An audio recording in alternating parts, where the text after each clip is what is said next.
Hello. Today we're doing a video for you on a solar system that I worked on.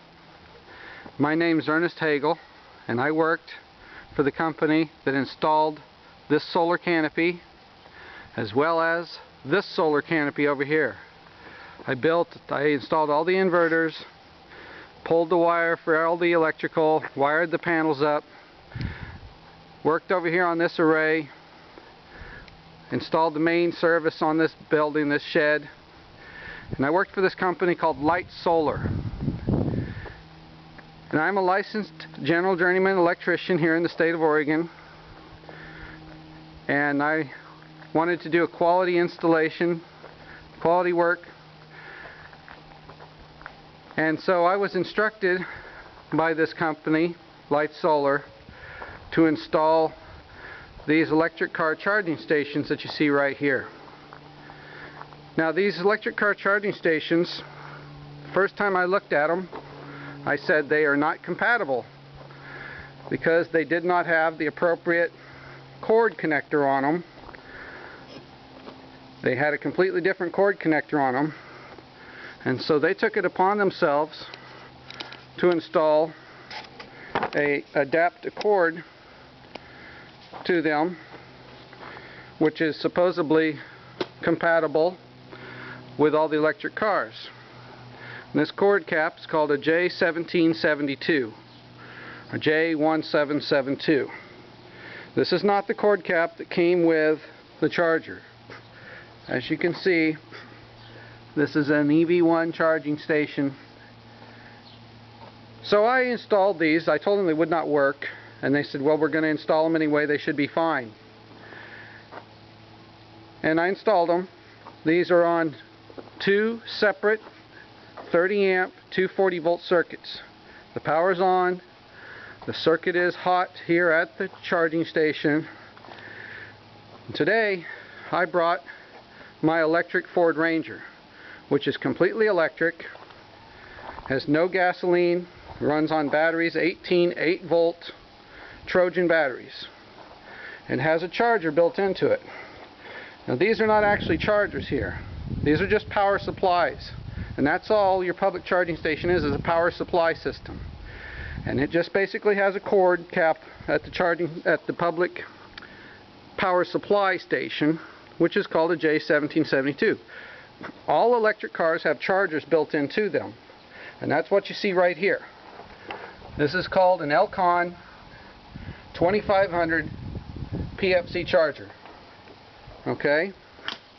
Now, I have adapted this vehicle to where you can have a 120 volt cord and plug it directly into the charger, or you can use a public charging station.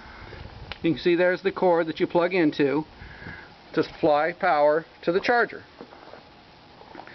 Now, when it's on, the indicator right there will be on. Right now I've unplugged it and it's off. You can see there's no indicator, so it is off right now.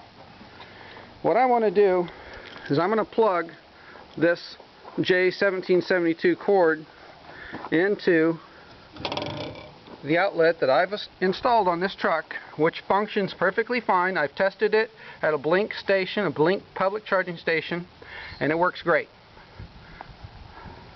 We're going to plug this in. Now we're plugged in to the truck. We're going to come over here and push the button, and we get absolutely nothing because they do not work. And I told them they would not work, and I told them we could replace them with ones that do work, but they refused. You can see here there's no indicator at all that's lit up because the charging station is not functioning, nor will it be functioning for any electric car. Not a Nissan Leaf, not a Chevy Volt, nothing. It will not work. Now I'm going to show you. I'm going to plug in this 120 volt extension cord into this outlet up here, and it's going to come on.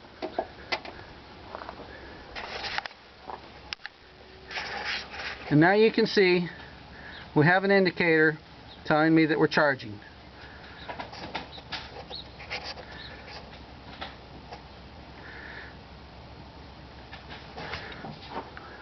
So now we're putting electricity into the batteries, charging the vehicle. I worked for this company, Light Solar, for almost a year. First 10 months, or first 9 months, was with Aerotech, which is a temp service. This company was paid 50% of my wages through WorkSource Oregon. And they were supposed to be training me to work on solar systems and alternate energies. And they did not give me any type of professional training whatsoever. Everything I did, I had to figure out for myself.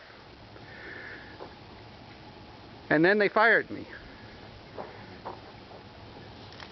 Now, they've refused to allow me to collect unemployment benefits, even though there was no justification for firing me.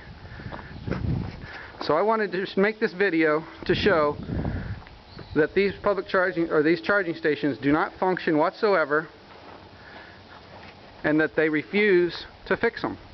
They're receiving money from the Oregon Energy Trust for the installation of these. They've done this in several locations, and I know because I did it for them, and they refuse to fix them. So I think that it's unjust to the taxpayers that are paying for this type of program, and I think that companies that do this type of work should not be allowed to do government subsidy type work. Okay, thanks for watching.